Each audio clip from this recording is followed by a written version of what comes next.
எந்த பக்கம் வந்தாலும் நீங்க என் கொடாரம் தீங்கு என்னை அணுகாது.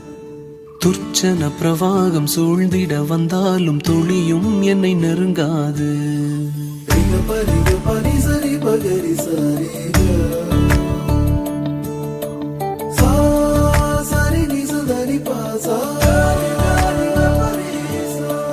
எந்த பக்கம் வந்தாலும் நீங்க என் கொடாரம் தீங்கு என்னை அணுகாது.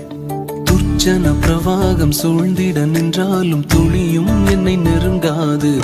சிறு வெள்ளாட்டு கிடை போல் கிடந்தே